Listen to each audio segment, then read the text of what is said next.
Are we good? Okay, we are live.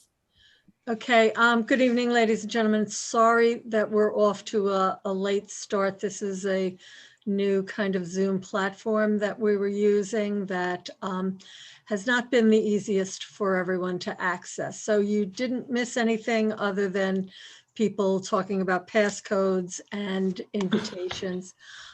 So we'd like to begin the meeting with the Pledge of Allegiance. If everyone would please rise.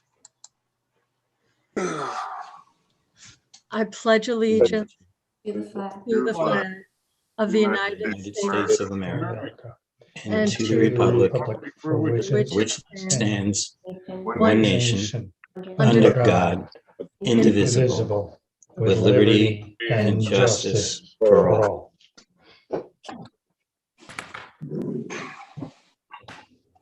Okay. So this meeting, we decided to hold this meeting via Zoom because it was difficult to kind of get everyone in the room. I'm having an echo and I don't know why. Yeah, I'm hearing it too. Me too. And I have the one mic on the computer. So anyway, we have, as you can see, we have Councilwoman McGlasson, myself, Hugo German, John Andrews, Bruce Barber, Dennis Mills, Bill Walters, Liz Axelson, Simon Carey, Phil Tomax, Stephen Wilhelm, Lana Capelli, Chris Ruthven, Bill Eustace, John Carlo, Gattucci, I'm sorry, Phil Tomac again. It is not Nancy Tagliafiero, it is Jamie, and then who else? And Paul Zenbaum has also joined us. So we provided, so how this all came about was we had last year a very bulky mining code that we had borrowed from another town in New York State, and we started talking about that, and people kind of weren't that satisfied with the use of that code because it didn't really apply to the town of Kent. So we spent a long time kind of trying to figure out what the best approach would be for a code for the town. And just to get things rolling, we thought we would take our existing code,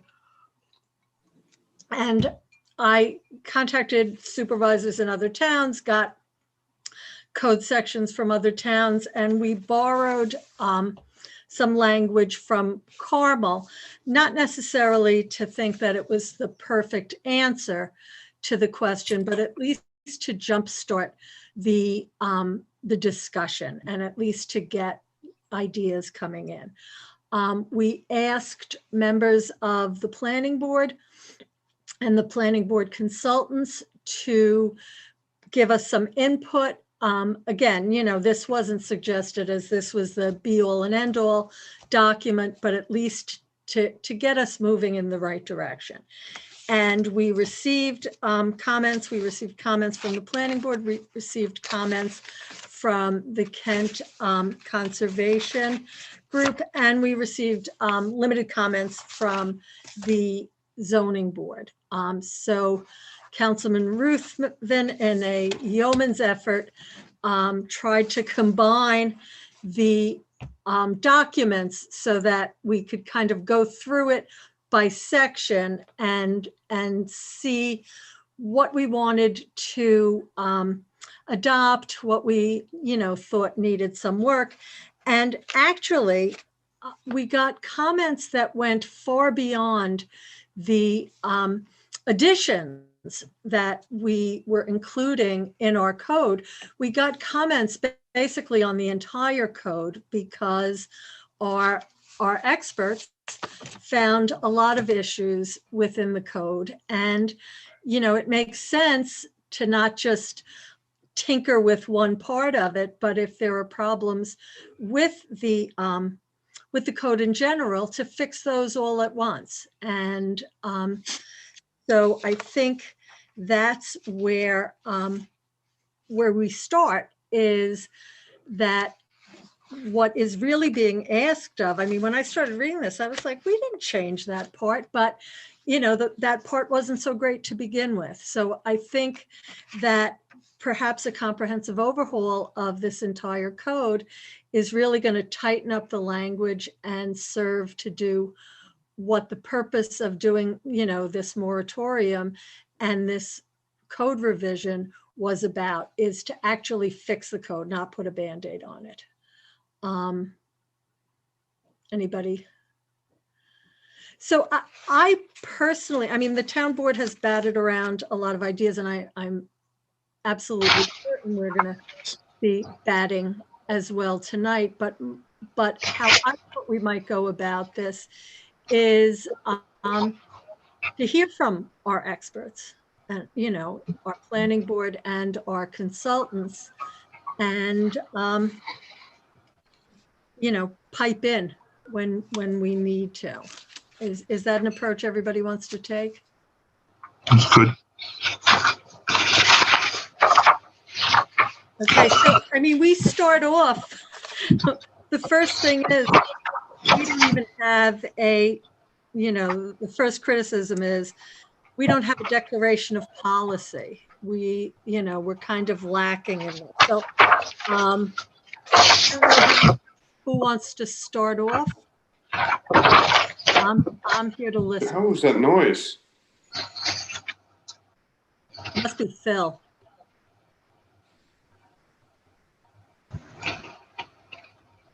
Oh.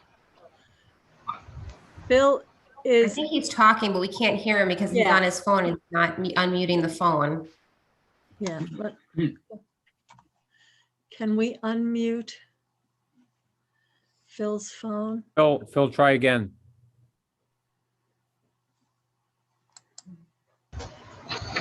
Phil? Are you trying to call in with the 914 number, Phil? Give me a thumbs up.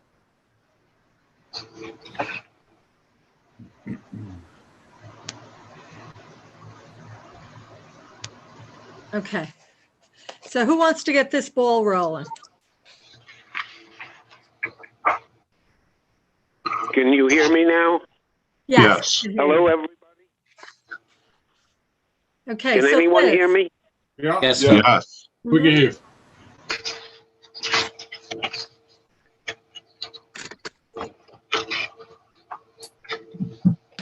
All right. So should we start with chapter 63 instead of just that one line in 77?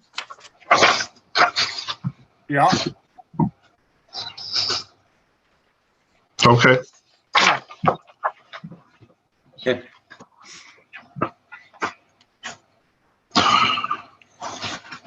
I think this was the very first thing was a very easy one because both the CAC and the planning board thought that we ought to add the word mining into make it soil removal, excavation, and mining. I think that was pretty No. much a agreeable point for everybody on that one.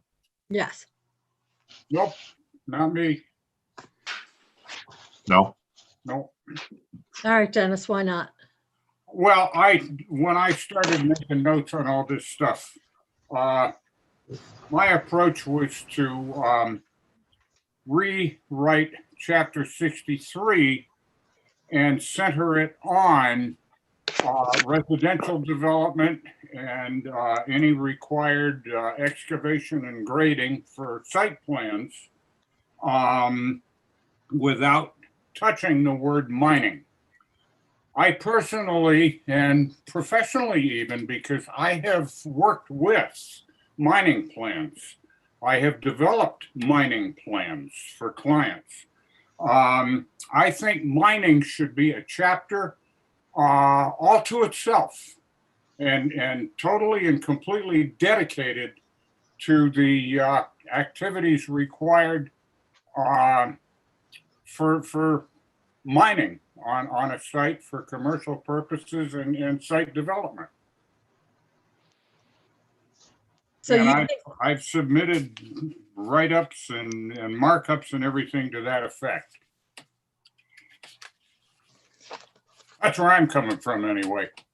I think you make a very good point on that. It's a whole different ballgame from a It is a residential development. different ballgame, Chris.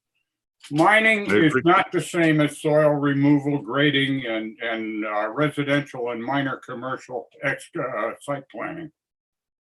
We might even want to retitle Chapter 63 as site plan preparation.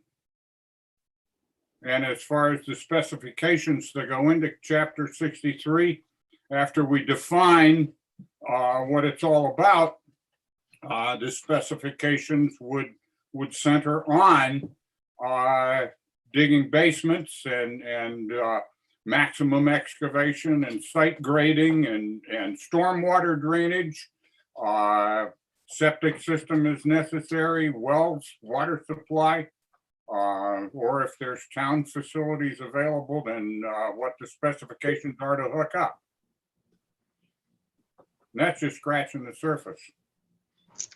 So Dennis, in that case scenario, we don't discuss anything related to mining at all in Chapter 63, right. and we dedicate a whole new section specifically Yeah. to the mining. action of mining as a industrial development type of project. Yep. If I may just jump in, this is John Andrews. If you go a little farther, there is a section that the planning board had discussed potentially adding, and it's called conformance required and exceptions.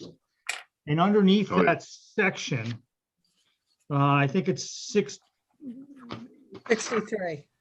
63 in that general vicinity. And basically the second part of that conformance required exceptions kind of sets forth that says the permit procedures of this chapter shall not apply to the extractive mining of natural resources if such activity involves more than 1,000 tons or 750 cubic yards, whichever is less, within 12 consecutive calendar months. The activity of this dimension is covered under and is subject to, Article 23, Title 27 of Environmental Conservation Law, the Mined Land Reclamation Law. Yep. Or proposes mining of over 100 cubic yards of natural resources from or adjacent to any body of water not subject to the jurisdiction of Article 15 of the Environmental Conservation Law. So I think Dennis is correct, but I think it's kind of already in there. If you start to package this law all together, because one of the things I think that we, as the consultants to the planning board, that being Bruce, Liz, and myself, we were kind of struggling with, we need to know where you want to be at the end of the day. There's as many routes to get there, I think, as there are opinions. But the key thing for us as the consultants is, where do you want to be? And I think Dennis has kind of staked out a position that we'd like to keep this as narrowly focused and town jurisdictional as possible. Having said that, you kind of got to push the mining aspect, the mining aspect as DEC defines it, out of the code, and then perhaps find another niche for it someplace else, because under the mining code, your window of comment is relatively small. Your window of control is relatively small. So having said that, I'll turn this back to Dennis. Can I ask a question on what you just said? Certainly. So if I remember right, and the town board can help me, one of the issues that everybody had with I think it was Chatham, the original Chatham mining law, was that first and foremost, we don't allow mining per se in the town of Kent for a commercial enterprise. So we don't, it's being done under the guise of site development, but not as a commercial practice. I believe there's no active mines in the town of Kent right now. So having a definition of mining in that title of that almost would make it sound like we are allowing mining. I would think it's kind of the same theory of having a mining law like Chatham's, because they had mines in Chatham that they were trying to control. When you say, second question, that was more of a comment. When you say our limited window on the, I don't know how you phrased it, limited window that we would have to comment or get involved with a mining thing. Is that always going to be a limited window due to the fact that it's under DEC's control, or can we expand that window so we have a lot of input and say into that? Unfortunately, the courts have decided that they've given that to DEC, and they've kind of, because it's the nature of mining is a statewide interest. So they have given you the ability to say whether or not you can conduct mining in your town. In So- certain areas. In certain areas, you can use your zoning code to say mining is prohibited, except in certain areas. And then from there, if it is designated as a permissible use, there's only so many conditions that you can impose upon it. The three major ones are access to and from a mine on roads controlled by the local government. So you have say over your own roads. The routing of transport vehicles on roads, so you have, control over which routes they take. And then they've kind of given you a nice little tidbit, but doesn't amount to much, which is enforcement of reclamation requirements and special conditions on setbacks, hours of operation, dust control barriers, as they appear on the permit issued by the Department of Environmental Conservation. So in other words, if somebody doesn't follow their DEC permit, you folks can kindly jump in and handle the enforcement for DEC. But other than that, so the key is you can say where mining may occur in your town, but once you say it can occur in your town, then you've kind of handed everything over to DEC, but for those three minor categories, unfortunately. So how do we say that mining is not allowed in the town of Kent except for approved site development that's limited to, there's no way that we can limit the amount of stuff removed? Because that's something you didn't mention that we would have any control of. Well, one of the ways that you can limit mining, and I think you might have been on one of the meetings, sir, when we talked about it, was kind of setting up an overlay district. So in other words, the only place mining can occur is where you say it can occur when the conditions are correct to mine there. So you set up a soil mining overlay district, and therefore somebody would have to come in, and even if it was a site plan, as Dennis had said, you'd have to weigh the pros and cons of conducting mining in that area, and you'd have to enact, basically place this zoning on that piece of property, and then you do have some additional conditions in imposing the zoning. That's really, but once you say mining can occur and it meets the DEC guidelines, then you kind of are out of the picture. But I think your best opportunity to do that would probably to set up an overlay district. And Liz or Bruce, jump in and correct me if I'm wrong. I'd like to just jump in really quickly because I think when the planning board went over the draft law, they really spent some time on it and brought a lot of their experience to bear from the numerous, site development applications they've reviewed, and not just site development, but individual stormwater erosion and sedimentation control applications, so numerous. But they also focused on the draft law that the town board had taken the time to prepare. So what I want to say about that is sort of the belly of the planning board's commentary is to try to give some feedback and suggested added material to the revision of code chapter 3 that the town board had prepared. But if you kind of go to the planning board's letter, they have some general issues and questions right up front. And then they kind of repeat some of those recommendations at the end. And they do kind of get back to this concept of creating a mining overlay district, which basically would mean that if a project intends to do some mining, they would have to come to establish that district on their property, they would have to go before the town board in order to do that. And Bruce and John, correct me if I'm wrong here, but they would have to come up with a reclamation plan. Mm. And it may be possible to impose, you know, some timing on, from the DEC anyways. right. But Right. it may be able to impose some of the phasing and timing that, that the planning board had tried to work towards. But before we go down the road, I just want to interject one There's thing. Steve. We have an application that is in front of the planning board. Now, there's been allowed a large amount of soil removal before at the bus garage. Now, there's an application to do something similar. We're about to try to do something that's gonna maybe potentially stop that use. What liability is the town to have with that site at this point? Could they come back to us and say, we're proposing a use that you allowed, and now you're trying to outlaw it from us? Are we open up to some kind of liability? Jamie? Jamie Spillane, not McGlynn. Yes. I'm sorry, I had myself on mute.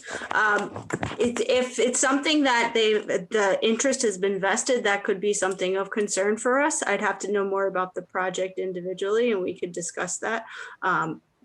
But if it's not something where there's a vested interest, then we don't have any concern. But if there's something where There's a vested interest. They've purchased the property. They've spent years with consultants standing in front of us, probably spent tens of thousands of dollars, plus massive amounts of legal fees. Understood, but a vested interest is a legal terminology, and I'd have to know more about the project. So that's something we can discuss. No, I'm just very concerned about the town's liability when it comes to this, and just what we're going forward to try to prevent. And the best way that we've been trying to prevent it from the planning board aspect is because since there wasn't a law on the books, we've tried to add in all sorts of requirements on phasing to try to limit what this developer could do to that lot at any one time without developing it. That was a lot of our concern. And that's the way we were trying to handle this before we started going down the route of looking into a mining moratorium and a law.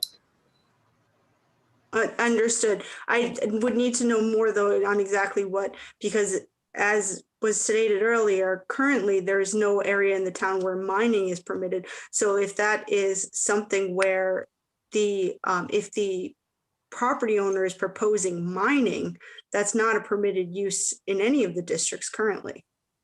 Well, he's not proposing mining. They're proposing a site plan which has development, and which the development requires the mining of the material. Understood. And I think that was part of the original idea, to move it from a mining code into the soil removal, because I think everybody's in agreement that mining per se is not something that we want in any district. I don't think we want a mining overlay district. I don't think we want to allow mining in this town, because we've seen what it does if there's no plan to actually use the land and to just basically level hillsides and walk away and leave, this like gutted property in our town. And I think that's something that our residents and the board is very concerned about, is we don't want to see just, properties leveled and then the owner walks away, which is why I thought, putting it into the soil removal so that there is some plan for how much soil can be disturbed before building and doing that stuff to make sure that these properties are actually developed. I just want to jump in real quick. I agree with that, and that's why I made some changes to the soil removal section of the code, because as far as I understood it, we didn't allow mining in the town of Kent. Then there was a project that occurred, that activity similar to mining occurred, and all the residents of the town didn't like it. So that was what we were trying to remedy. So therefore we would be remedying some holes in our local laws dealing with soil removal and mining associated with site plans. We don't have any permitted uses as far as I'm concerned for mining in the town. So the idea of adding, I mean, the residents came out and said, we're concerned about all this removal of material.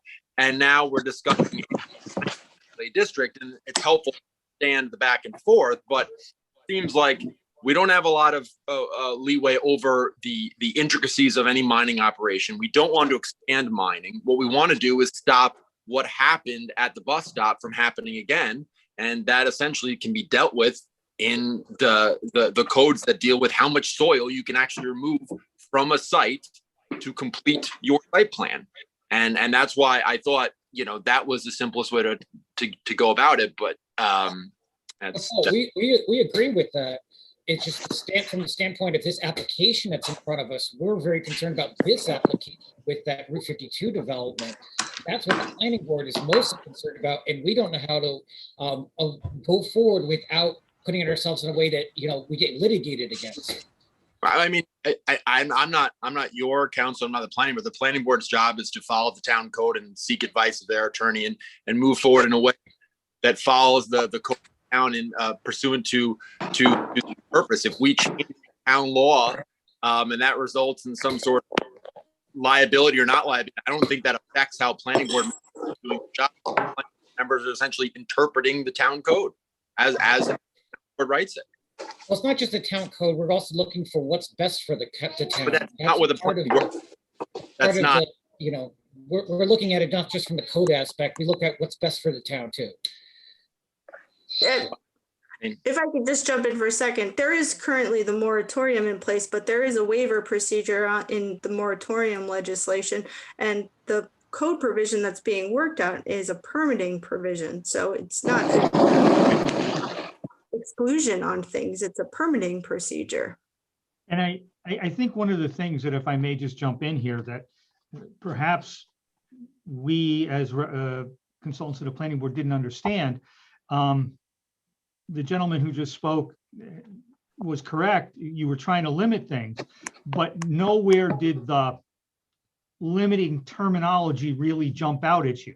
So if you don't want to permit mining in the town, then excavation, soil removal, and other elements have to fall, can be no larger than the amounts that would trigger a DEC permit. They have to be under that.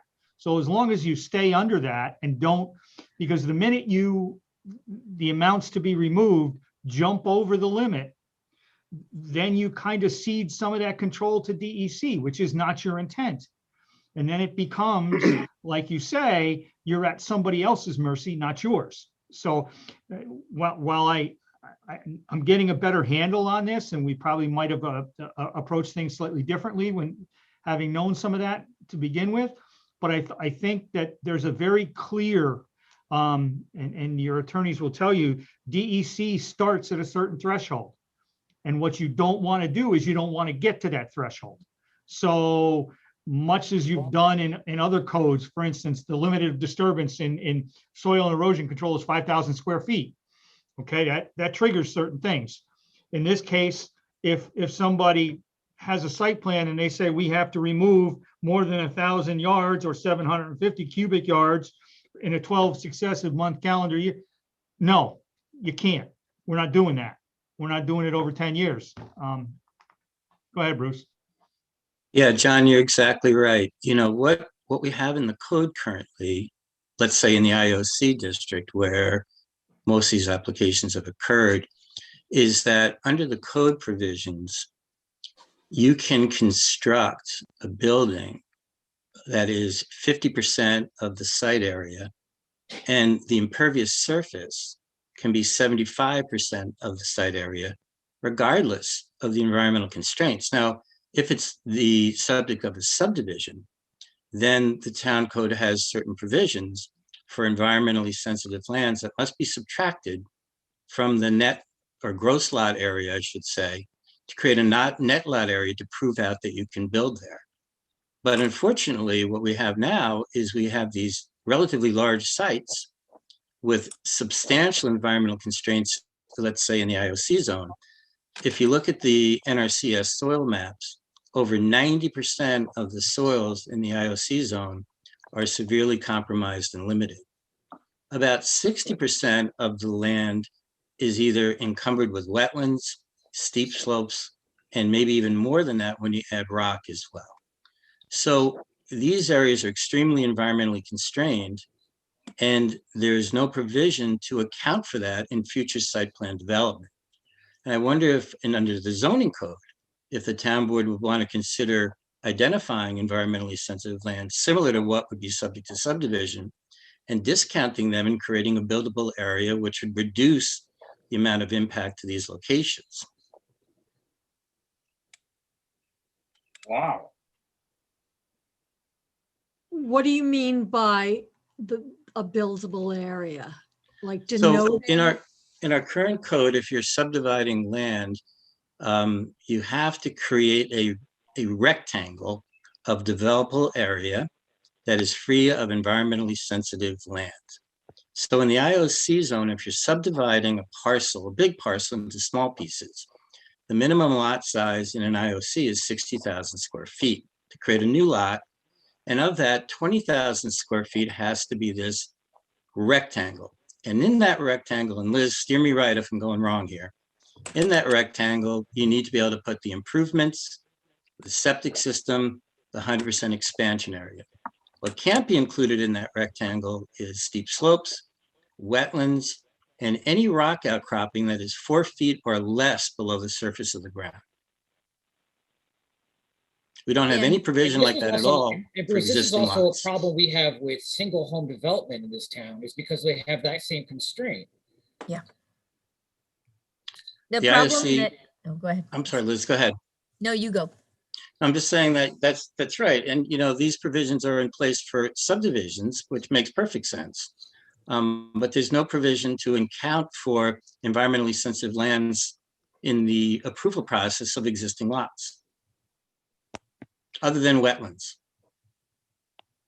And I'm just gonna jump in here because Bruce and John and I have had this discussion, and same with the planning board, that like many places in the Hudson Valley, the town of Kent has a lot of land that hasn't been developed because it's what I would call marginal land. In other words, it has these constraints that Bruce is speaking about: rocky soils, bedrock, wetlands, steep slopes, and all that. It makes it very difficult to develop.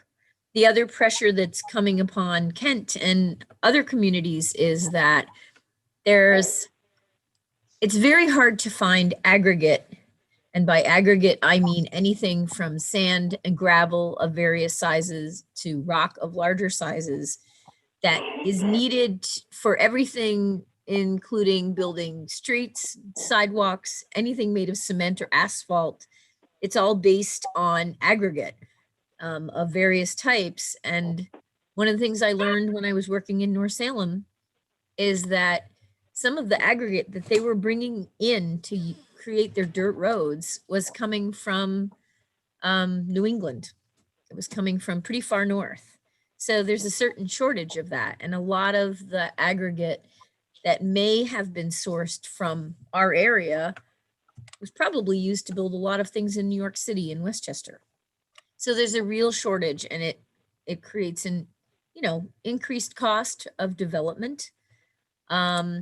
But also it puts pressure on sites that have all these qualities that make them marginal for developers to come in and try to do creative things, if you'll excuse the expression, to try to make the land usable.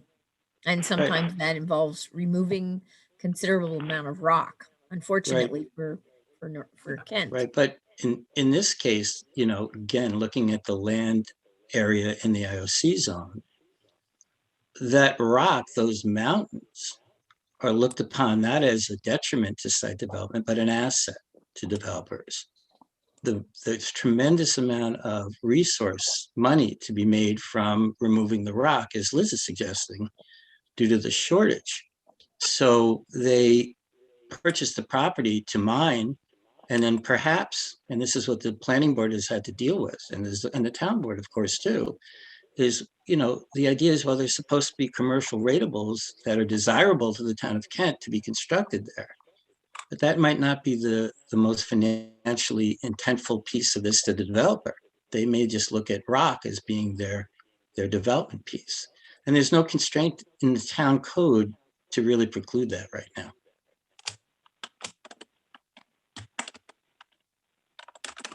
And I would just add that the exception to that is that, at least from the few years that I've worked with the planning board's very mindful of when something rises to the level of significant impact, which is why there was never any question about requiring an EIS, at least for one development that we're looking at. The planning board was trying very hard to phase the operations so that only a certain percentage of mining would occur, and then require something to be built and a certificate of occupancy to be granted prior to the next phase of mining. That was part of the solution, very thoughtful solution they were trying to come up with. Right, and I think if we could actually, I think that if that's how we moved toward a code, because clearly we need some kind of industrial commercial development Right. in this town to ease the burden on residential taxpayers. But we don't want to do that at the expense of the residents' quality of life. So, the phased approach, I think, is a very smart approach that, there are people that just talk about keeping all the rock on the land and not being able to remove any of it. I don't know if that is an interference with the property owners, right to their property. But I think that we certainly don't want, developments to come in and say, we're taking out a whole mountain and we'll talk to you later about, all the good we're going to do. And I think to have something and maybe even codify that, you can remove X percentage, but you have to build whatever first, and and you're limited to the amount you can remove from site and all of that, so that what you really get is people that are interested in actually building something in this town instead of just taking the aggregate and saying adios, because that's what everybody's afraid of. Everybody's afraid of the blasting, and that in the end the town isn't going to benefit and the residents are going to suffer. And that's, I think, everybody's concern here. I look at it a little bit different, Maureen. You're talking about doing it in a phase, but in the final end of the big picture, 10 years down the road, no matter what it is, it's still 180 foot of rock taken off the side of the mountain. And I think that is some of the concern also, is the quantity when the project is done, that we've lost a quarter of our mountain and all the environmental issues that come with that type of development. So it's just to say, I think that it was done in phases and something was built.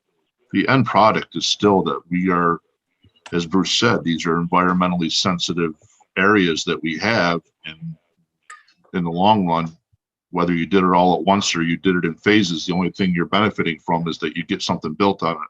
But in the long run, from the environment, it's all gone in the end. Oh, yeah, but Chris, I wasn't talking about, and this is, I think, where we sometimes are on a slippery slope. I think what we have to talk about here is not a specific project. I think that's how this all started.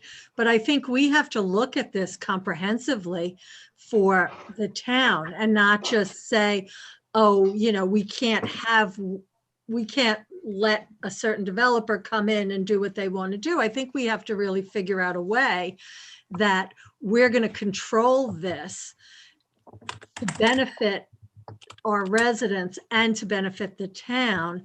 But we're not going after somebody. We want a plan that's going to work for the town in the future, so that when somebody else comes in, they know in advance what they can and cannot do, and that they're not, looking to come in and take, 1 million tons of aggregate and walk away. I agree with you. I think, you know, we have to look at volume. I mean, there are a lot of questions we have to really answer and put in a code so that it works. Oh, yeah, So we can- we were trying to fight these guys. They wanted that single project, they wanted to go down, I think, they mentioned 180 feet, which was, I think, 60 feet below grade.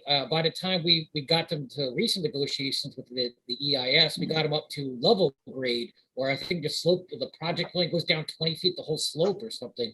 But yeah, we fully agree with that. They were really proposing a hole in the ground, and really we had no control over that except for our approval process. So we got to get something in there to at least, you know, kind of usher these things along in the future and try to give guidance to, you can't just give a hole in the ground.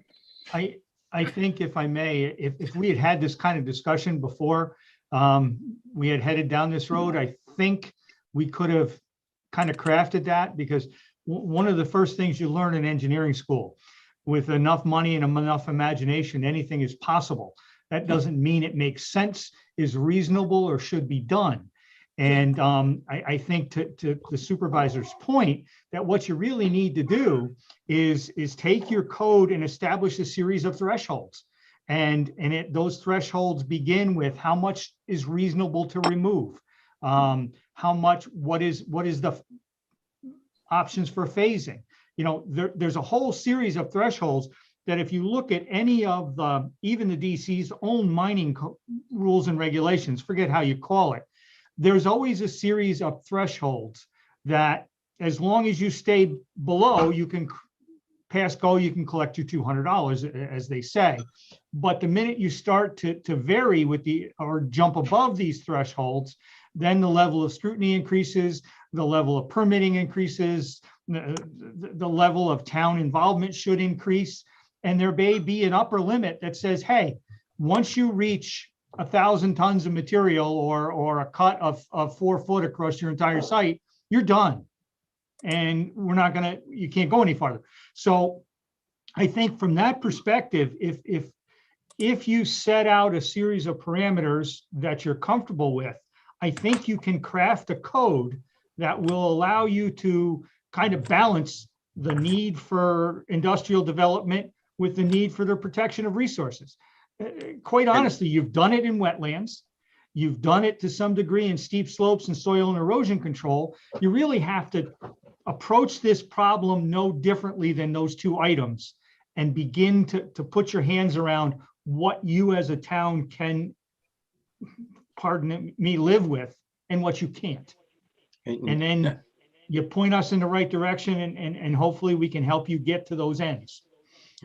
One of the things too to consider, again, using this kind of environmental constraint piece, is to set some thresholds, as John is saying, but in a little bit of a different way, in a sense that if you take a 50-acre piece of property, that's the gross area, right? The gross acreage. But then you would have, let's say, restrictions on slopes that are greater than 25%, and maybe restrictions of soil groups that are C and D, you know, high runoff soils, and start to craft what would be then areas that are extremely environmentally sensitive out of that gross acreage to develop what would be called net buildable area. How much area really on that site can be considered buildable?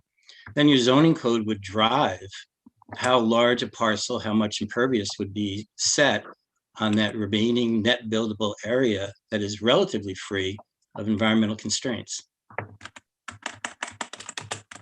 So you would have that balance, Maureen, of developing, facilitating commercial development where the buildings and the development should go. Yeah, so that takes out the idea that if I own 50 acres, I can make it level. You know, Yes. I don't have. Unless you And- have 50 if the ideal town- acres, but you don't Town have that. board- if the Find town that on board Route wants to 52 in Kent. No, thank you. each of the pieces of the property, you know, the whole key is to find a spot on the land you can put a septic system and get approvals from the Board of Health.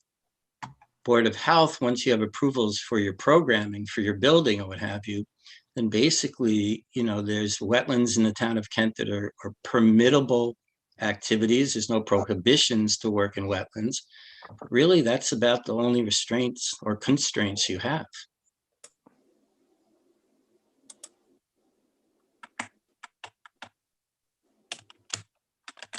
I think that one of the areas that I certainly need guidance on is not being, an engineer or an environmentalist, a planner. I think it's hard when you don't with issues of soil removal and all these other issues on a daily basis, like, we on the town board don't. It's like difficult. I mean, when I was looking through, the Carmel code to like throw some of it in and, this many yards and stuff, I don't really have that much of an understanding. I don't know how much rock that is. I don't know how much, I can't visualize that. When people talk about going down 180 feet, I know that's very far. But I think that that's why we need people who actually have an understanding of what those volumes are to even be able to guide us in the right direction. Because when we put those numbers in, we had members of the public saying 5,000 yards, that's like, so much, or that's so little. And that's an area that, if we're going to really fine tune this, to have different thresholds, which I think makes absolute sense. Me too. We need to have a concept of what those thresholds are, because I myself would never be able to come up with that. And, ultimately it's going to be our responsibility to craft this law, but we don't have the technical expertise at all to do this. No, and it should be multiple. It should be those thresholds, and then it's going to require the phasing. We have to get something in there regarding phasing and percentile. Some kind of percentile development. You can only go so far in your development without constructing and getting a certificate of occupancy for some kind of structure, something for the town.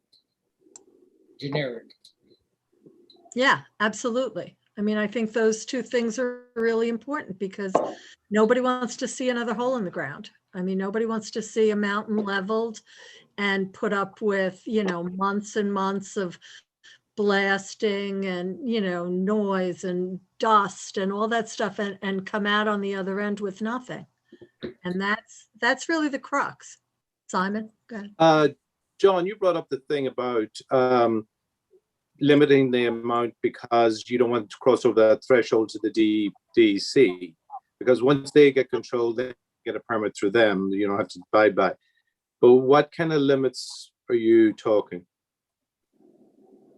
DEC's limits are, let me get them out in front of me so I read them correctly. But Simon, that just puts the jurisdiction for a mining permit into their threshold. It doesn't stop us from having our development thresholds. But here's order of magnitude. But hold on a second. Where the bus garage is right now, that's how they ended up getting their permit, was through the DEC, correct? Well, they got it through the town because they proposed a site development, so they did a site plan. They didn't come out and say they were mining.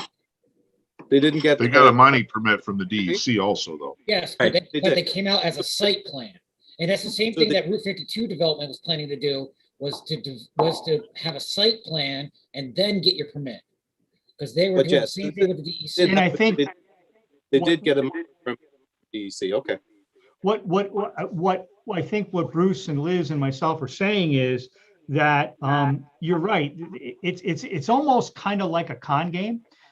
Pardon me, but it's almost like a bait and switch, so to speak. Here we have this nice site plan, and we're going to give you Project X, and it's going to be beautiful. It's supposed to be their corporate headquarters. They start Project X, and in getting to Project X, they've convinced you that the only way to build that project is to level the site and take out 20-foot of reasonable material. And when you run the numbers, lo and behold, that 20 foot equates to a DEC limit of material. So then they say, okay, town, you gave me the site plan. I'm going away. I'm going to go to DEC. They go to DEC to get a different permit. Town has reasonable rights of comment, but my experience is DEC is, when it comes to mining, they think they're the end all and be all, and that's what they've been charged with by the state. So God love them. But in the end, what ends up happening is they fulfill the requirements of their mining permit, and then they come to you and say, oh, well, you know, we've exhausted our resources. We're not going to follow through with that site plan.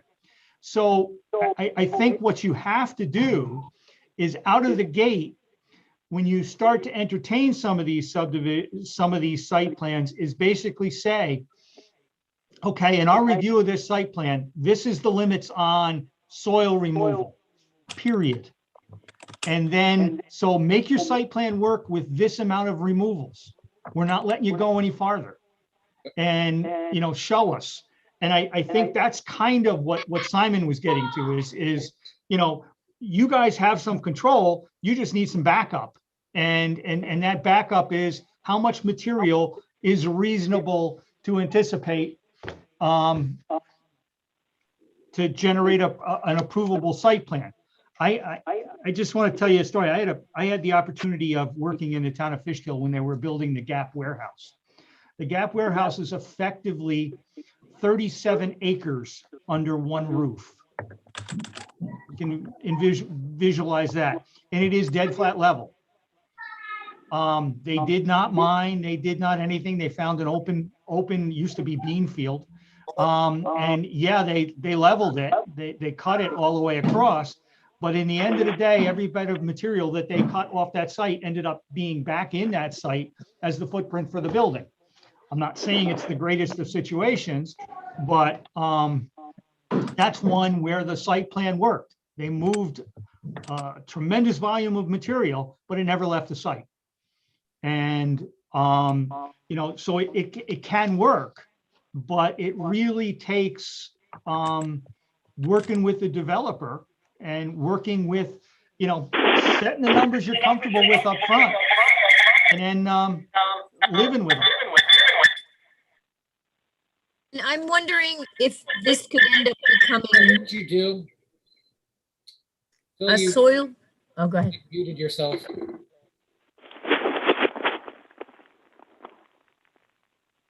Go ahead, Liz. Good, Okay. Liz. I'm just wondering if maybe the idea is to have a provision where there's some level of, you know, when you're doing your cut and fill, that you can't take away a certain level of cut. In other words, you need to maintain a certain cut and fill balance on site, so there's not excess removal. And so that the design would have to, you know, bear that in mind, whatever it is you're going to take off the site in terms of rock, whether you're processing it on site or not, a certain amount has to be used on site. And, Well, you know, I don't know. It's an interesting point, you know, Liz. I don't know if a balanced cut and fill, though, would result in preservation of the natural resources. One thing it would probably do, though, is remove the incentive of creating a rock processing program for 2 to 3 years and moving it off site to sell it on a retail basis somewhere or wholesale Bingo. basis. That would be removed. Bruce, I think you bring up a little different angle point on that also. If we do not allow commercial mining in the town of Kent, how can a property owner grind up and sell stone off their property if that's not deemed commercial? I mean, that's mining, right? Mhm. Commercial mining. So you're saying, oh, you know, I'm building a site to build a building. Well, no, you're not. Right now, you're commercially mining your rock and selling it. Are we allowed Exactly. to prohibit the sale of natural resources off the property?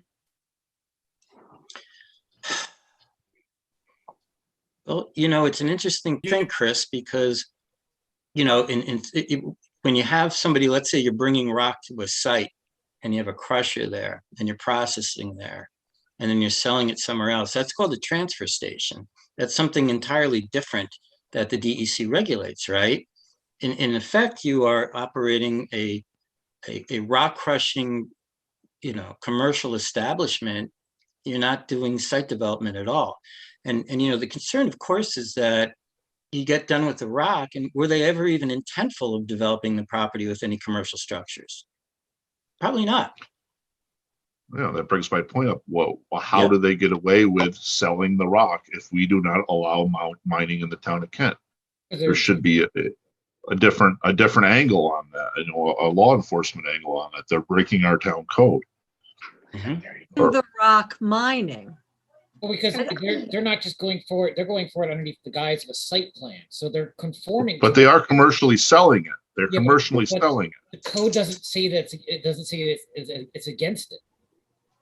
So let's go back to the school project. The school project, when they applied for their mining permit with the DEC, it was called, I don't remember it exactly, but it was called a mining operation. That's how they titled it when they applied for the permit to the DEC.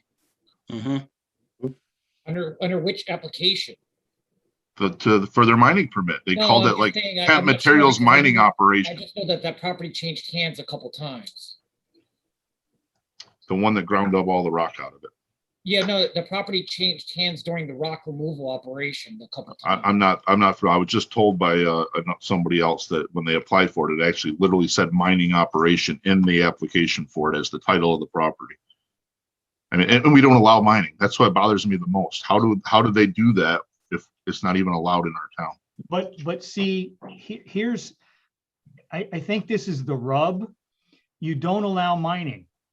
You do allow someone to get site plan approval for a project which incorporates removal of rock and a grading plan that facilitates whatever the future development is. So during the course of that, they probably identified that they had excess material. If that excess material breaks the DEC threshold, they have to get a DEC permit. Now, some of it they can use on site, some of it they can obviously sell. And it's really, they're kind of circumventing the concept of mining, because you're thinking of mining as a strict use. It's not. In this particular case, it's in the pursuit of a site development. And there, unless your code has the proper wording, in pursuit of a site development can tend to mask a lot of activities. Right. And you gotta Meaning remember, if there's no we're threshold. allowing it. We're allowing the intrusion. We can add all sorts of waivers and you name it that the planning board has authority to do. It's the restrictions that we need to get in place. It's because of that they can utilize a site plan to do this underneath the guise of the site plan to mine is what we need to restrict. It's not that we don't have anything right now that stops us from allowing them to do that. We have nothing behind the planning board. Well, And that's where the thresholds would come in. Yep. I think you're right. When do you divert from normal preparation work on a site to accept a building or some type of improvement? And when do you go beyond that into the point where you're actually mining and removing rock and really going way, way beyond? And I think that's the gray area and threshold that you need to look at.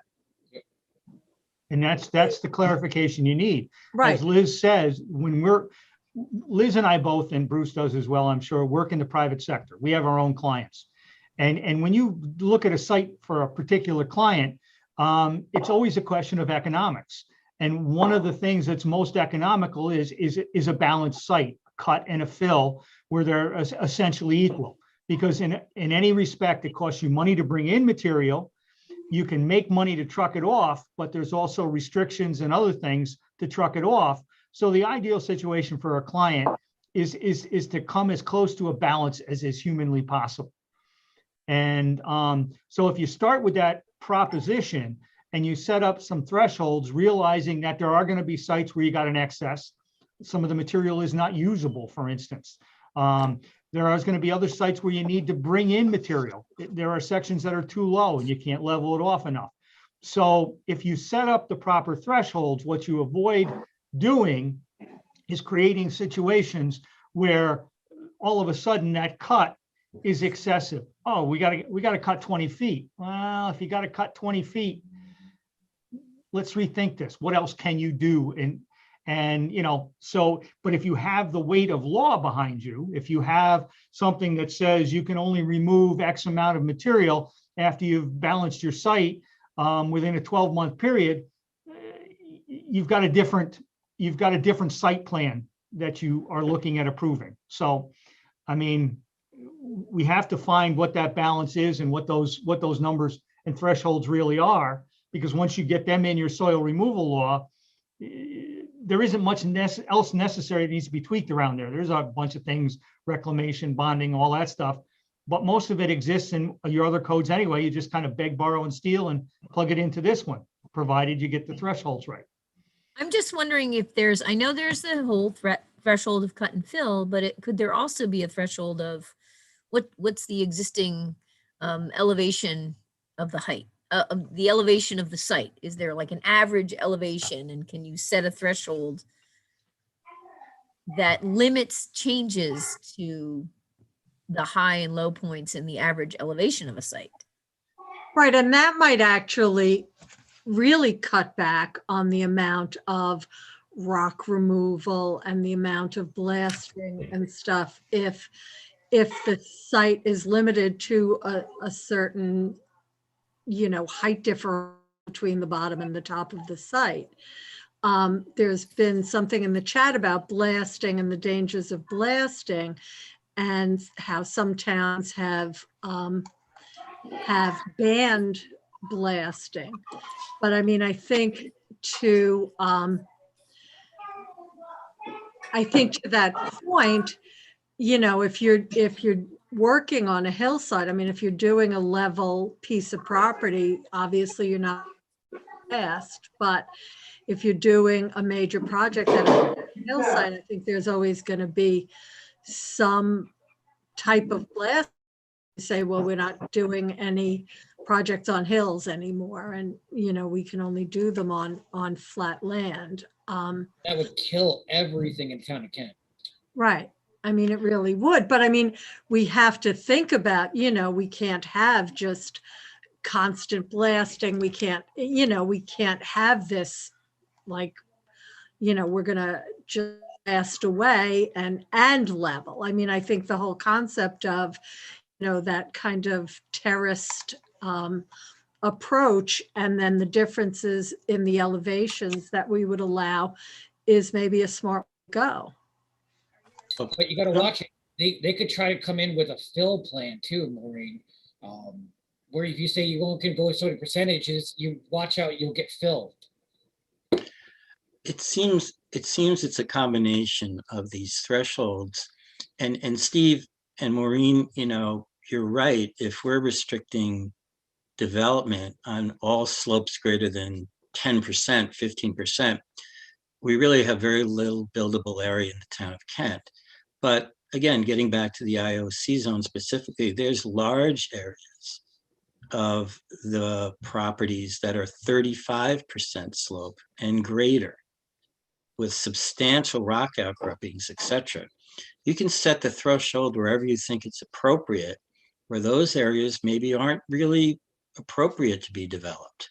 And that would be conserving those resources and putting the site, putting the buildings in an area where they're less impactful. So it's a combination of things you might want to consider.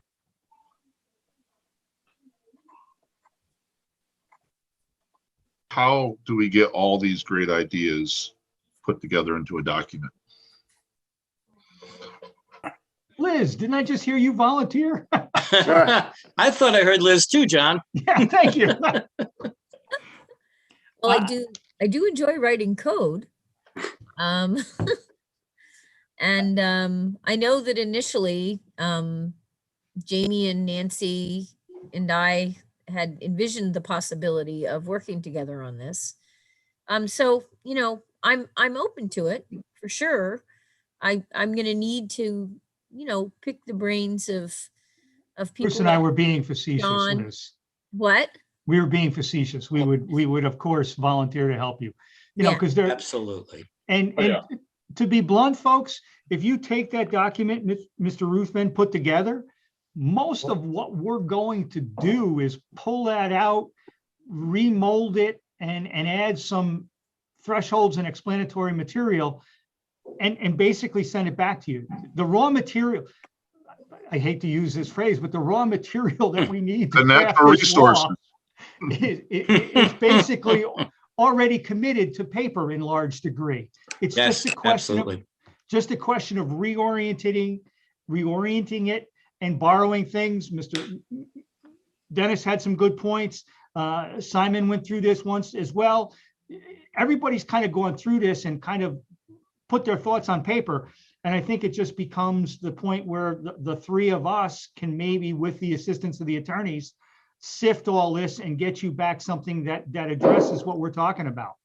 And I mean, this question's to the rest of my town board members. Isn't that our goal leaving here tonight, is that we get somebody to put together all these comments into a document, and then we can meet again and start reviewing a real document that's not cut and pasted like I did.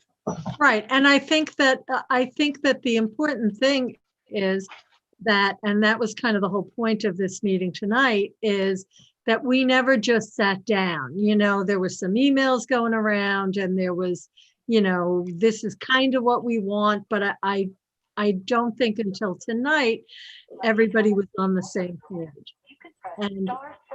And I think, you know, I would rather have our experts, you know, at least come up with the first real draft to address the issues that are of the utmost concern, because it's too technical for the town board to do.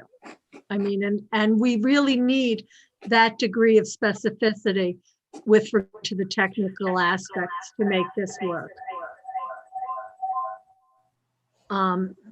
You know, I can do something in theory, but, you know, I might say a ton of rocks and people would be like, a ton of rocks? What's a ton? You know, I don't have that, that knowledge and expertise that we come to you for. understood. Understood. And I guess what I'd like to think about, if it's okay with the town board, because I can see that a great deal of effort was put in. And so one way of doing it would be to take what's in front of us now and, you know, show you changes to what we have in front of us now. Or to just do a rewrite, taking that into account and start with a fresh new document incorporating a lot of it without showing every little change. So those are some things to think about. And If I may, I just want to, one of the, as I started out saying earlier on, is one of the problems we had when we were trying to assist the planning board is we weren't sure what the final outcome was. We weren't sure where you wanted to be at the end of the day. Mm-hmm. And I think one of the nice things about this meeting and this discussion is, I think the three of us, at least I know I do, and I'm sure Bruce and Liz as well, have some idea of what that final product needs to look like. And oftentimes when you set out to craft one of these things, you really need to know what the end is, so that you build from that end back through the process and put the necessary components together to get to that end. And I appreciate the understanding that I gained tonight a great deal. absolutely. And one of the things I think we'll need to look at, which was early on in the discussion, is in crafting this, does it become the soil removal, mining, etc.? As Dennis, you pointed out, is it freestanding as mining? We need to take a look at that and make sure that as best we can, whatever is generated is as clear and as defensible as possible. And I really appreciate all you folks getting together and helping clarify all this stuff for us.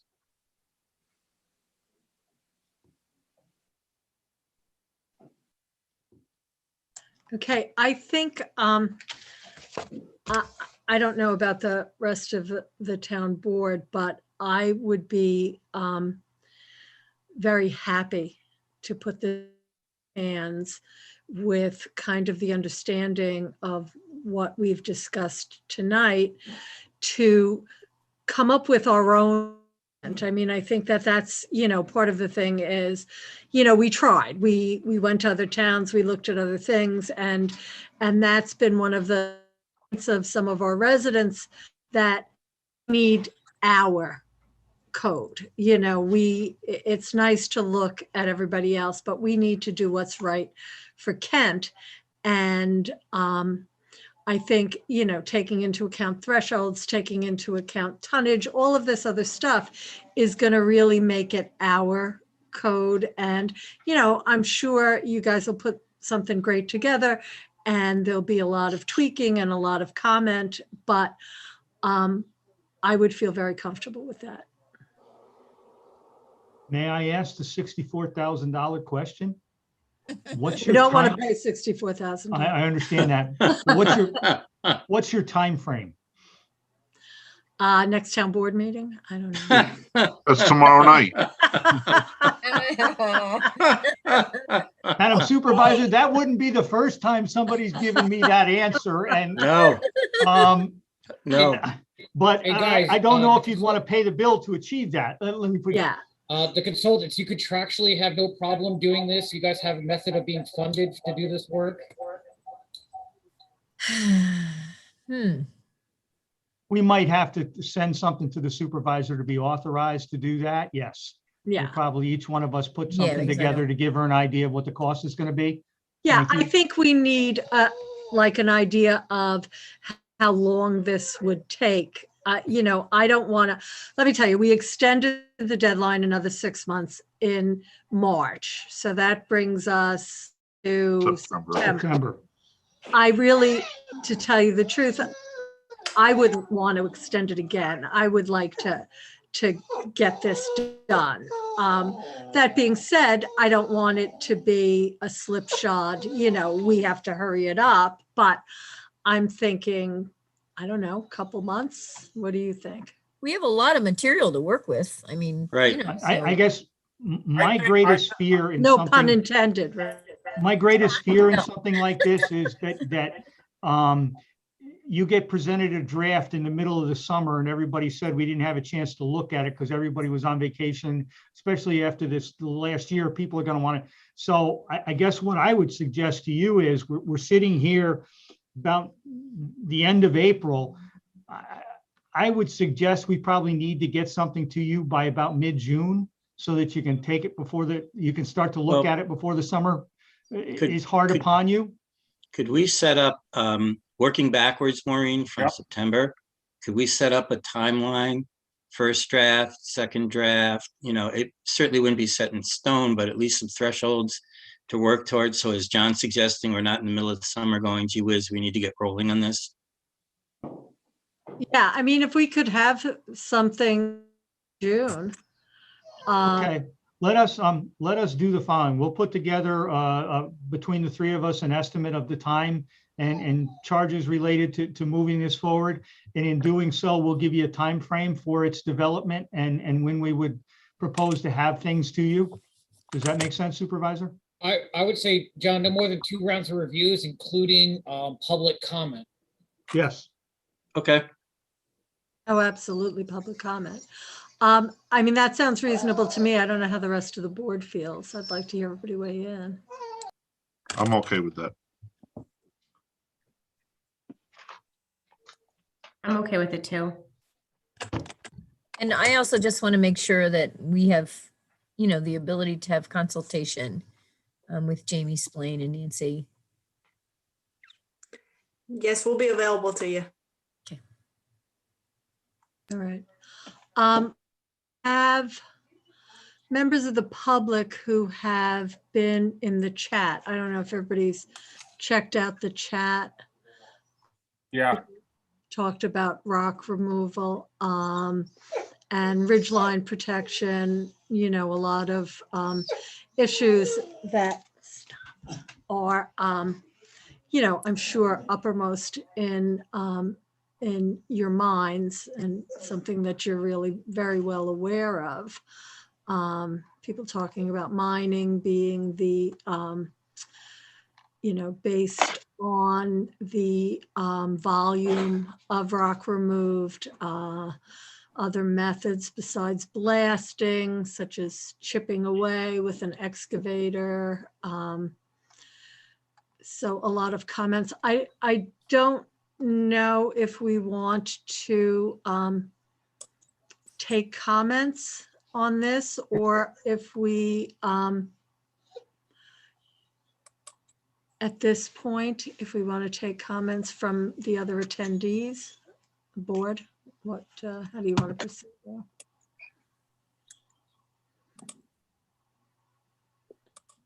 I mean, I think this is a good plan.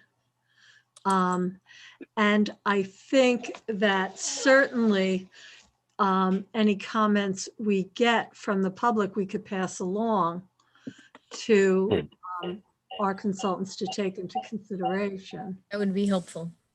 Yeah. And just a quick comment, I'm really very familiar with, and John, Bruce, back me up here, projects that do require some amount of rock removal. Obviously, blasting is the last resort, I believe, for many developers because of the costs and liabilities involved. And obviously the trade-off there has to do with hammering, drilling, or chipping using mechanical means. Non-blasting means can go on for a longer period of time. Absolutely, Liz. Yeah. Absolutely. The hammering, which But we instead of, wouldn't want is an anyway- event that will run from 8 to 5 every day. Yeah, we wouldn't until want we're to done. limit the blasting of rock because it would just stop any IOC development. I think there's some concern about what the blasting leaves behind.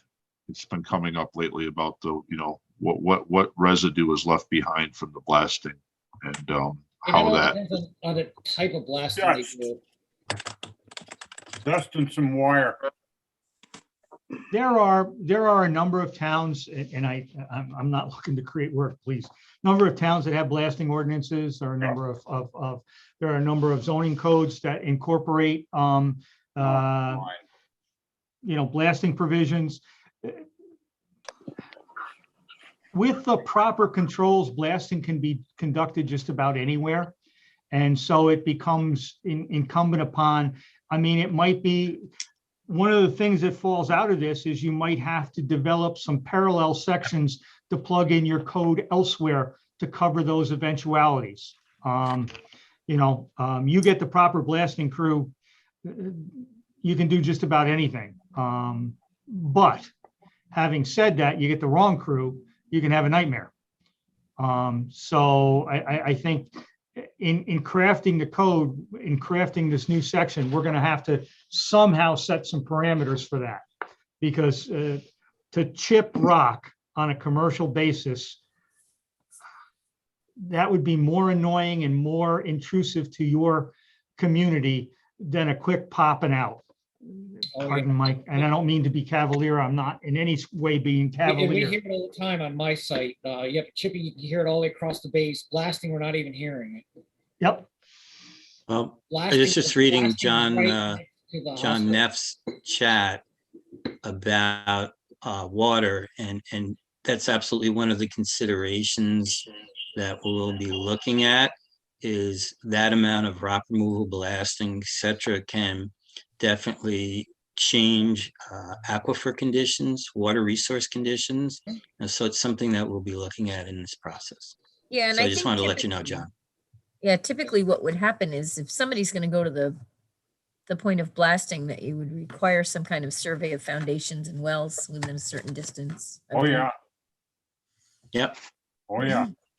Before the And that's gonna trigger well beyond that in our code that we're gonna write, that we're not even gonna let it get to that threshold. So if they want to use blasting, it better be for a small scale, just because they have some difficulty chipping at that rock.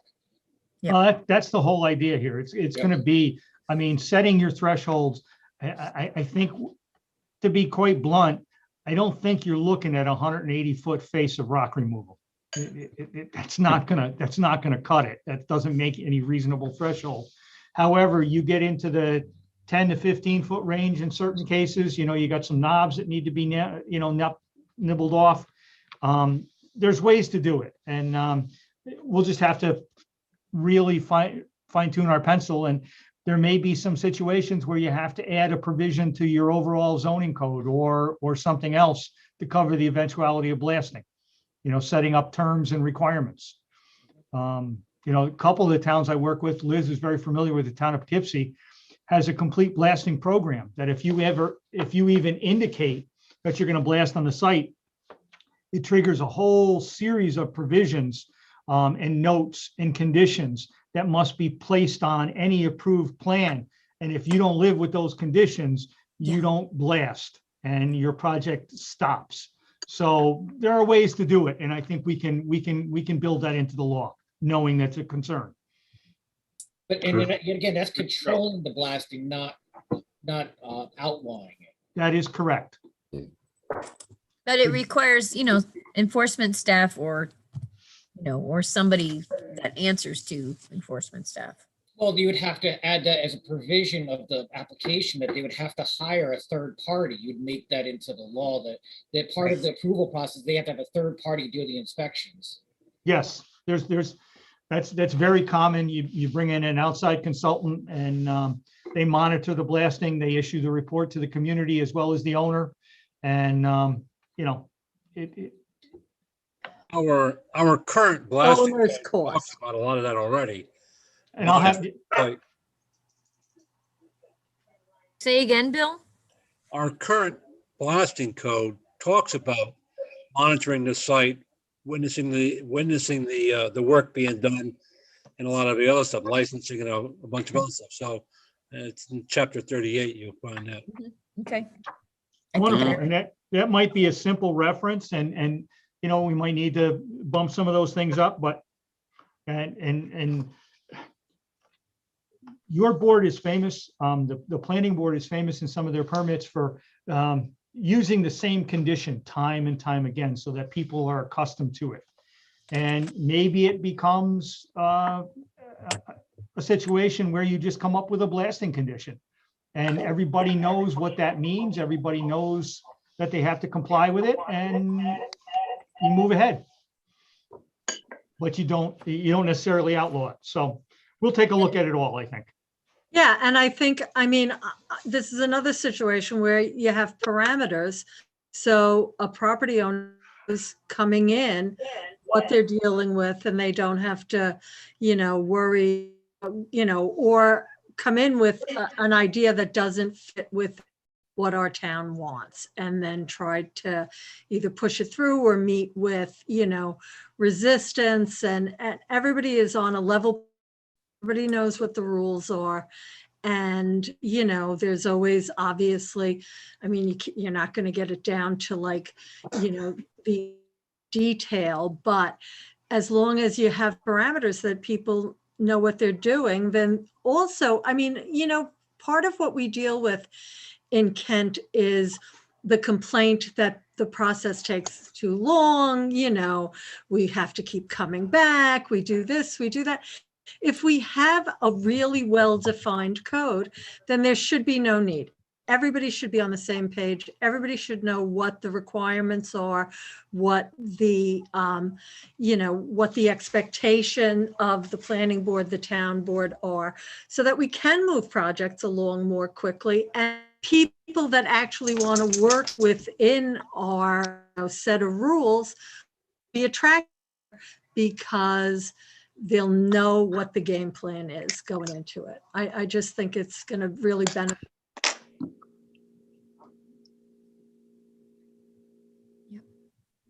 A developer will know what the rules are. Yeah, important. I think, we've had some, complaints in the past from people and it's time that we just laid everything out very clearly and people know what they're dealing with when they deal with, and whether it fits into their plans. And we have a lot of that comments coming back from single residential family home development. We get a lot of that they say they have to keep coming back, but most of the time it's the consultants that they hire don't actually prepare full packages. they actually keep coming back for, they come up with incomplete packages time and time again. And we give back the same comments over and over again, which causes massive delays to their own project. It's, we don't even know how to, we don't know how to way to get around it. We try to open up our board to every third Tuesday, I believe. They come in to meet with our consultants and they provide all this feedback and it still comes in incomplete. All right. Yeah, one of the problems that we've had as a planning board is that when the developer's consultant brings in the plans, all the elements and all the items are not there. And we have to tell them, okay, hey, we can't treat this until everything is in. And sometimes it takes 3 planning board meetings for a developer's consultant to put his head together. And then we get told that, well, you're delaying the process. Well, we're not. So if we put it in the rule book that says, here's what you need. If you don't turn this into us for review, we're going to tell you that, hey, we can't do it until you get all your stuff together. We're usually very clear about it, but nobody listens. Well, maybe it's time to make an example then. Oh, no, we agree with the commercial side, Dennis. We're just talking about single family developers and their consultants and the delays that they constantly see. They are always coming back just because they haven't put together a full application.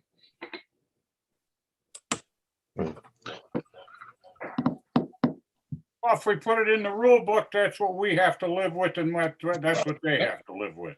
Yep. Fair's fair. You got it. Yeah.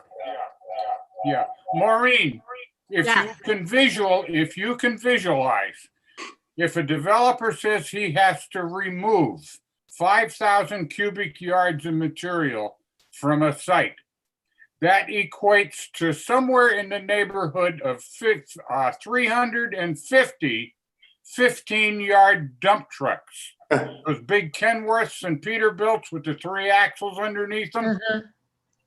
So that kind of gives you a little bit of a visual equation. Yeah. Yeah, which going into the, thank you, Dennis, like I said, I don't work with this. I can't visualize it. It sounds like a lot to me. Yeah, it is. But it's a lot of trucking. It's a lot of trucking. So thank you for putting that into perspective for me. There you go.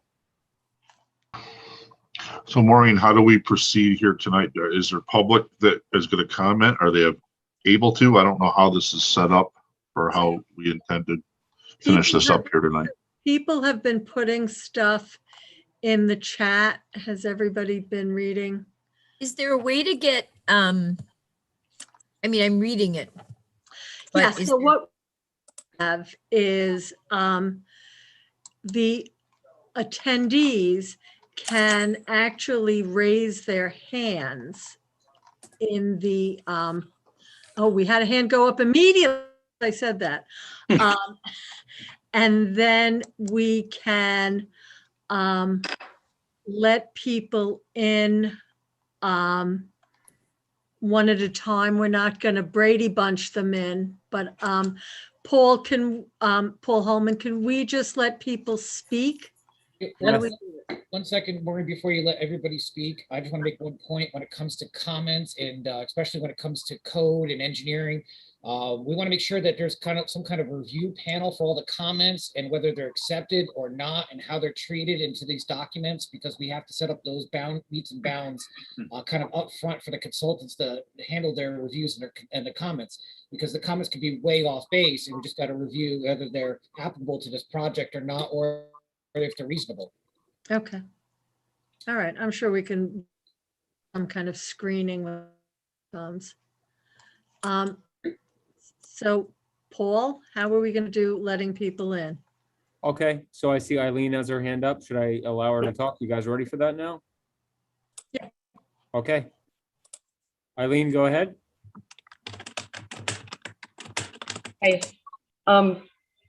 So you don't see me? Well, we won't see, you No, won't see us, but you'll We can hear you'll you. hear me. Yeah. State Okay. Hear you. your name for the Okay. record, though.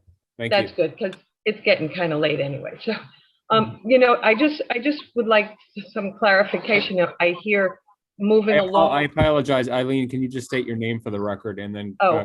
Sorry, Eileen Civitello, Town of Kent. Thank you. Sorry. Sure, Paul. So just for clarification, I see us moving toward, you know, and it's nice to see both groups getting together and the consultants and experts and all getting together to discuss this. I'm just wondering, we're moving toward a code still on soil removal and site development, and I just wonder if I could pose something, and that is, you know, I want to mention in the first page of the letter from the planning board to the town board. They refer to the IOC area as substantial areas of steep slope and rock outcropping. As a result, entities seeking to develop in this area will of necessity consider substantial land disturbance, including mining and soil removal, to be required. And now tonight, Bruce also weighed in, as did Liz, to say that not only, you know, not only would it require that to develop that, but that there are environmental constraints on top of that, that there's wetlands around the whole area. And, you know, we have had our current master plan since 2008. I know that I've mentioned this before, and I wonder if perhaps maybe in the light of everything coming up and what it seems to be requiring to develop this area that we have designated as our IOC, maybe we should relook at that. Maybe if we don't redo our master plan necessarily, we revisit that piece of zoning that we have designated the IOC. Maybe the IOC is better suited down in a flat area, say down by where the old original Kent Materials was, you know, that whole flat area where the rental place was. You know, I don't think there's wetlands there that we have here. It's flat. There's a whole lot of area available to look at that as an IOC. And it wouldn't require the blasting and the, you know, the rock climbing and the you know, site preparation. This is like the hardest spot you could have. So I wonder if maybe you could also discuss looking at whether or not this is our appropriate IOC, if this is appropriate for the IOC. You know, it is like, I think Bruce, you said 60% wetlands. And I don't know what the word was, what the percentage was you said. There's wetlands there. Bulk of it is wetlands. Bulk of it is steep slope. Bulk of it is rock. And so I would ask that you consider that. That's all I have right now. Thanks. Thank you, Eileen.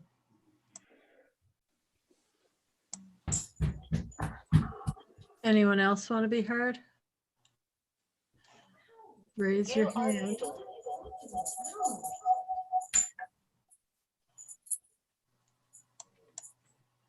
Everybody speak at once. Somebody else has a question, please raise your hand. On the bottom, we'll permit you to speak. Right on the bottom of the screen, it says raise hand on your Zoom screen.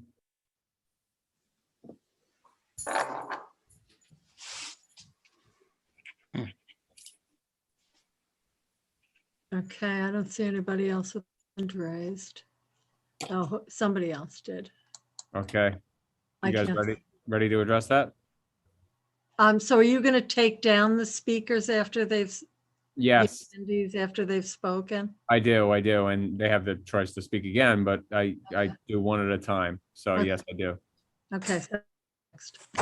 Okay, Julie, you're permitted to speak. Please state your name for the record. Hi, I'm not really Julie. I'm Henry Boyd. Slight water authority in the town of Kent. I sent an email, Julie sent an email for me. I'd recommend just stopping the blasting in the town of Kent, period. you just talked about hammering and whatever. Blasting is on a mass operation is cheap compared to hammering. Hammering is very expensive. It's a little noisy, but you've only ever heard people hammer for a day or two and they stop. If you have a lump in your yard, you can hammer on it.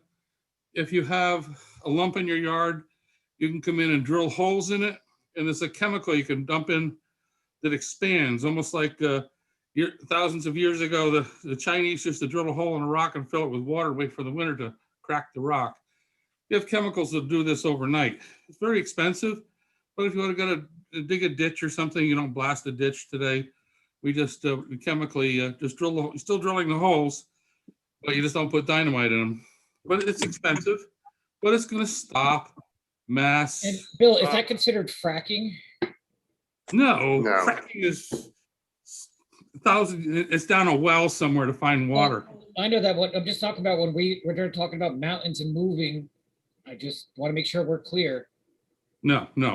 Fracking is I do fracking, and it's only if you need a better well, like they should have down at the school, to make more water come out of a well. We do that, but nothing to do with it doesn't crack rock. We just cleans it. Way to clean out a formation. But so those are the three ways of blasting, drilling, and chemicals, or drilling with dynamite, or hammering rock. You can drill the rock. If you want to do less hammering, you can drill holes in the rock, which makes the hammering go faster. But if you just eliminate all these questions you have, and just stop blasting, all these people will go away. And you have some pretty good laws right now in there.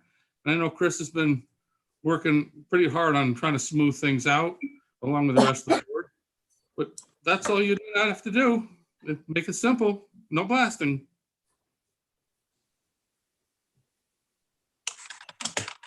Henry, you are Boyd water well drillers or whatever you're called, right? That would be me. Yes, sir. Yeah. Hey, thanks for kicking in. The chemical fracturing, is there any way that even comes close to nudging up against the state government's ban on fracking, like out in the Marcellus Shale? No. This is fracking for wells. Let's not talk about that. It's legal for water wells. It's illegal for oil and gas wells, fracking, but this is something hundreds of feet below the ground. Yeah. This drilling, I'm talking about drilling 2-inch holes, and you fill it with something. It looks like cement. You mix up hydraulic cement. Stuff, you pour it in the hole, and it hardens, and it expands. Yeah. And that cracks rock. Yeah. I think that what you're talking about is what they call liquid dynamite. Well, yeah, it could be. It would work. It'd be a good name for it. Yeah. But it's expensive, and being expensive, developers aren't going to come in and try to take truckloads of rock out of our backyard. That doesn't pay them after a while. What you got to do is increase their expense, and a truckload of rock is just worth so many dollars, and once you take the profit out of it, they're not going to bother with you. But Henry, would it also discourage reasonable developers from coming in because the cost would be so inflated that even if their goal wasn't just to truck off aggregate, that it would be so cost prohibitive to develop in the town of Kent, they wouldn't do it. It would hurt the homeowner too. It would hurt. It's not. It would hurt a lot of people to do that. It would stop all development that had anything to do with steep slope. You don't build a house on a steep slope. We're not talking about a house, we're talking about commercial IOC. You don't do that much on steep slopes. The town of Kent, yes, where the town hall is, they flattened it. There's no doubt about it. But a lot of rock didn't leave that property. They leveled that property. Yeah. Over at Home Depot, they blasted a lot and they just leveled the place. If you look at the backside from 84, you see all the riprap they have holding that mountain up on the backside. So nothing left, very little left of property. But this is the way to stop mass blasting and mass development. But in order to do those sites, they blasted. They would have to blast for big developments. Yeah. Small people building a house, you just come in and hammer it. Or if you need to, you can put a little bit of dynamite in there, or not dynamite, a little bit of this liquid dynamite in there. And it's, for small jobs, it's not that expensive. It's still cheaper than going out and getting all the blasting permits. Well, But I'm these sure big there's guys, not too many homeowners that have blasted in this town. Our whole concern is definitely around IOC. well, yeah, but you're not going to have a lot of blasting going on. It's just, this is just for small stuff. You want to hammer out a foundation, you come in with a hammer and you hammer it. You drill some holes in it and you hammer it out. But nobody really blasts that much in for foundations. It's too expensive, too dangerous. But on a big scale, it's more economical. Yeah. And we want to stop the big scale taking down a mountain. Over in Korea, we were using C4 to blow holes in the sides of the hills to build machine gun bunkers. I think they have a limitation on how much C4 they'll sell you. Oh, yeah. But How much do you need?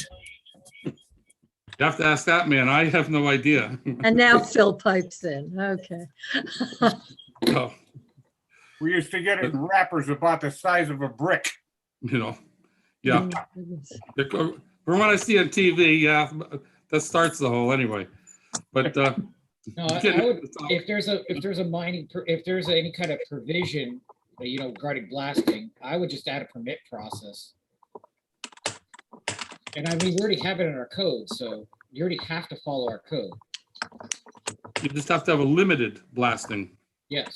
I'm just How about the perusing the code and it's a pretty hefty set of regulations. And the other thing that I guess I've learned from applicants that they want to avoid blasting like the plague because of the pre-blast survey requirements in many communities.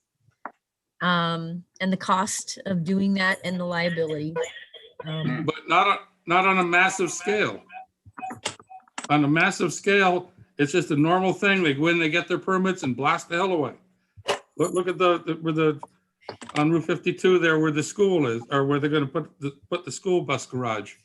That was massive blasting, and they made money off of that. Got it. What you got to do is take the profit out of it for them. Yeah.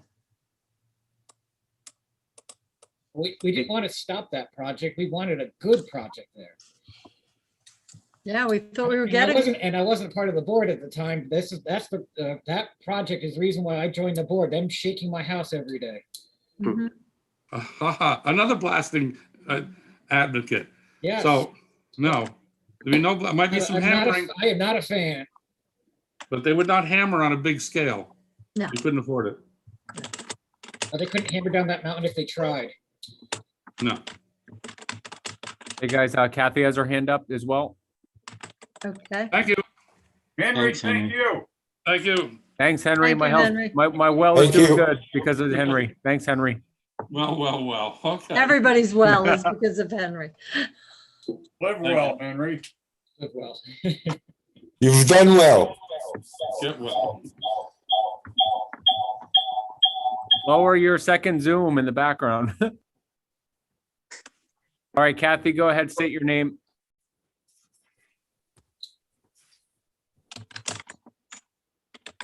I brought it, it's Kathy Doherty. I brought it up at the planning board last week. Again, the DEC gave the bus garage a permit. So how could they, on the permit from the DEC, it says, is this a permitted use? So if it wasn't a permitted use and the person checked the box, yes, how are they able to do it?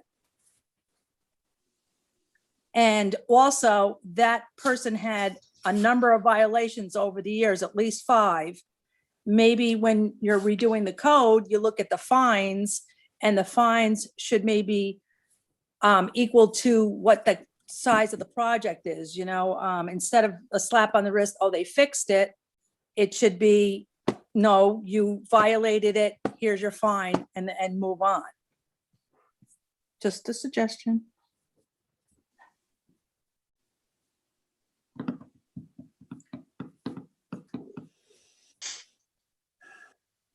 Okay. Then what?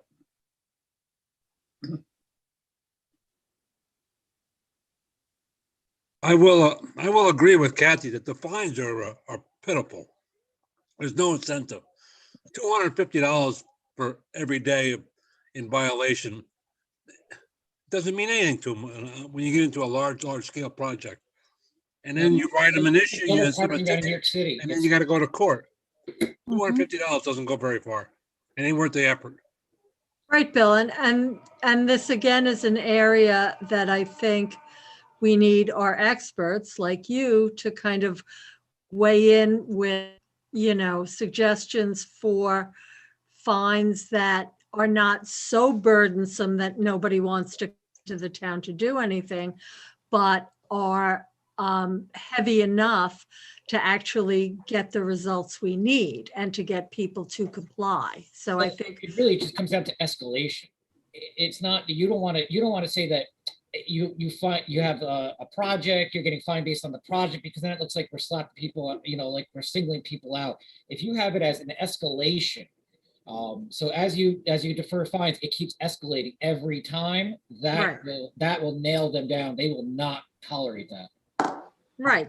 Need a good base to start with and a good range that, over time it can escalate to, so that you reach your end result. So you get compliance, but you don't break people's backs for nothing. And I think you're right, Steve, if it starts out low because, you just missed something, and somebody who's willfully, buying our code and not going forward, because it rolls off their back, they're a corporation, it doesn't hurt them to pay whatever, $250 a day.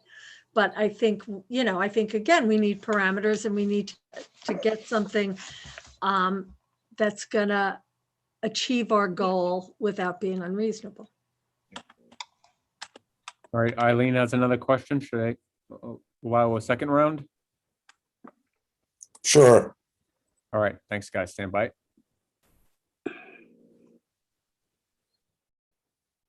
All right, go ahead, Eileen.